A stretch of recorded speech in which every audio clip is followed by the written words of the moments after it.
ऊपर उन्होंने फायरिंग किया और गोली फिर अल्लाह का शान था सीधा चला गया ऊपर वाला खिड़की में बैठी आयशा बीबी जो है ना मतलब उसके वो सर पर लग गया। उसी वजह से जैसा उसने सर बाहर निकाला तो गोली सीधा उसके सर में लग गया और उसी वक्त में जो है ना उससे बहुत ज़्यादा खून गया था बेइंतहा। वो मैं यकीन मानो वो इतना खून गया था कि हमारा ताकत नहीं था उस खून को देखने का। लेकिन उन औरतों के बकौल कि वो औरतों ने कहा कि हमारा साथ इसने ज़्यादती करता था और हमको जो ना मतलब ज़बरदस्ती पर मोटरसाइकिल पर बैठाना था और हमको लेके जाना था और उसने हमारे ऊपर पेरंग किया। तो उस पेरंग में हमारा ज़्यादा गुस्सा तो औरत के ऊपर भी था कि आपकी वजह से तो हमारा बच्ची मर गया।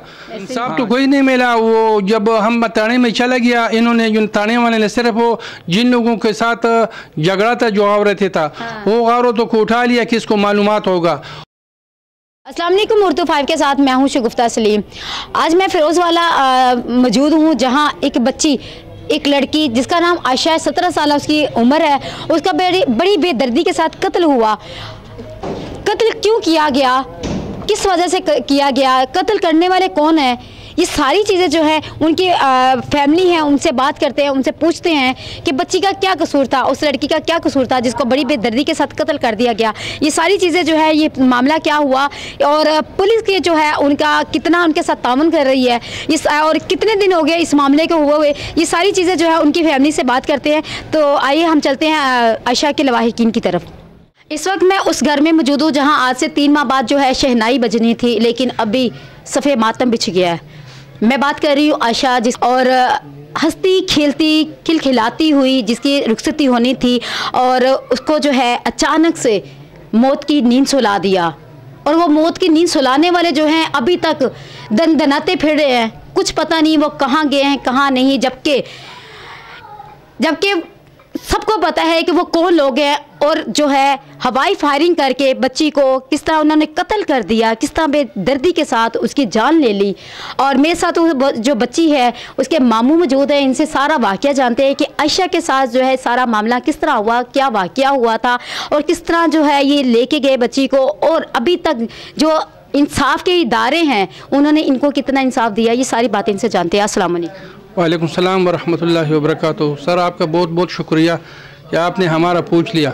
हम तो बहुत खुश हो गया कि हमारा जो ना इस तरह गरीब लोगों का और मतलब आपने पूछ लिया और आपने हमारा आवाज़ जो ना पूरा मतलब पाकिस्तान में जो ना सब जितने भी ना खबर लोग हैं उसको पहुंचाते हैं। ये आपका बहुत मेहरबानी है और अल्लाह आपको जो ना खैर दे और हम जो ना आपके लिए दुआगो है। बहुत शुक्रिया आपका, बहुत शुक्रिया। पहले तो आपके साथ बहुत अफसोस है कि आपकी बच्ची जो है हंसती खेलती हुई अब आपके साथ नहीं बैठी, उसका इंतहाई अफसोस है। ये बताइए कि आयशा के साथ सारा मामला हुआ क्या था? आयशा के साथ मामला ये हुआ कि मैं उसका जो ना समझो कि उसका मामू हूँ और हमारा उनका वालिद साहब लाजबर ख़ान और फिर अब्दुल जब्बार वो इस वक्त जो है ना 8 से 9 महीने पहला तबलीग में गया हुआ है और अल्लाह के राह में जो है ना वो है, उनको कोई इल्म नहीं है। तकरीबन 12 महीने 1 साल का उसका जो है ना तश्कील था और 3 महीने बाद आएगा और मैंने जो ना इसलिए उनकी बेटी का ज़िम्मेवारी उठा लिया क्योंकि वो मौजूद नहीं है। अगर वो मौजूद होता था तो फिर सारा जो कुछ उसने करना था, लेकिन वो मौजूद है नहीं है। उसका इस वक्त एक ही अल्लाह है और मैं उसका आवाज़ जो है ना तमाम जो ना हमारा जो अदारे हैं तमाम पाकिस्तान में, अगर CTD है या और कोई, हमारा ज़्यादा जो ना इस वक्त तवक्को CTD से है कि CTD IG जो है ना मतलब वो जो ना इस बात पर एक्शन ले। हमारा तो इस पुलिस से जो ना बिल्कुल उम्मीद ख़त्म हो गया, उम्मीद खुदा गवाह है कि हमारा उम्मीद ख़त्म हो गया कि ये लोग तो हमारा बिल्कुल इंसाफ नहीं देते हैं।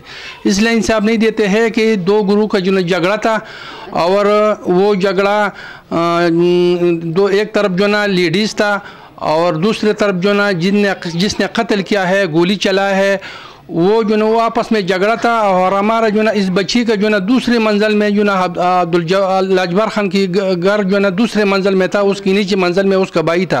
अच्छा। तो वो जिसके साथ उनका झगड़ा था उसके ऊपर उन्होंने फायरिंग किया और गोली फिर अल्लाह का शान था सीधा चला गया ऊपर वाला खिड़की में जो है ना लाजबर ख़ान का जो ना बेटी आयशा बीबी जो है ना मतलब उसकी वो सर पर लग गया और दिमाग जो ना उसका क्रैश हो गया। और मतलब कि गली में दो लोगों की लड़ाई हो रही थी, लेडीज की और जेंट्स, वो जो लड़के हैं उनकी, और आपकी जो बेटी आयशा थी वो ऊपर वो शोर सुन के आ गया।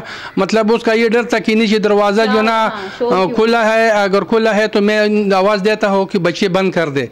तो उसी वजह से जैसा उसने सर बाहर निकाला तो गोली सीधा उसके सर में लग गया, और उसी वक्त में जो ना उससे बहुत ज़्यादा खून गया था बेइंतहा।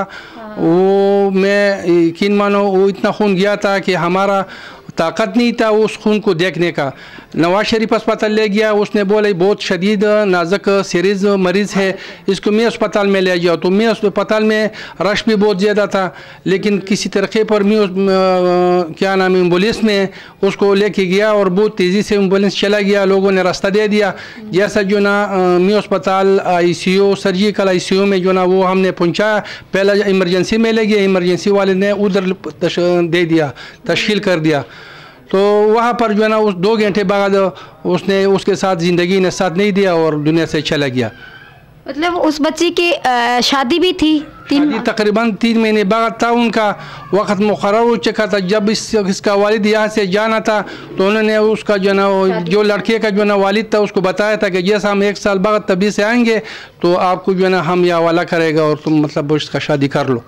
तो ये जिनकी लड़ाई हो रही थी तो उनके साथ आपकी कोई बात हुई? जिसके साथ जो ना लड़ाई उनका हो गया था, हमें तो वो मुलजिम मालूम नहीं है कि कौन है कौन नहीं है, क्योंकि अभी तक हमने देखा नहीं है, न उसका शक्ल हमने देखा था।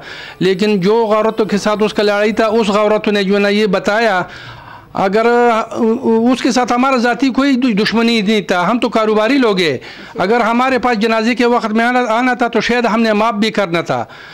तो बड़े ज़रफ़ की बात है कि ये कह रहे हैं कि अगर वो कातिल जनाजे के टाइम वहाँ मौजूद होता तो हमसे माफ़ी मांगता, हमने माफ़ कर देना। ये बड़ी बात है, ये कुछ छोटी बात नहीं है। लेकिन यहाँ इंसानियत ख़त्म हो चुकी हुई है और अब इनको, आपको क्या लगता है कि आपको इंसाफ मिला है? इंसाफ तो कोई नहीं मिला। वो जब हम थाने में चला गया, इन्होंने जो थाने वाले ने सिर्फ वो जिन लोगों के साथ झगड़ा था जो औरतें था, वो औरतों को उठा लिया कि इसको मालूमात होगा। उस औरतों ने भी जो ना उसको मालूमात दे दिया कि आप हमारे से मालूमात ले लो मालूमात।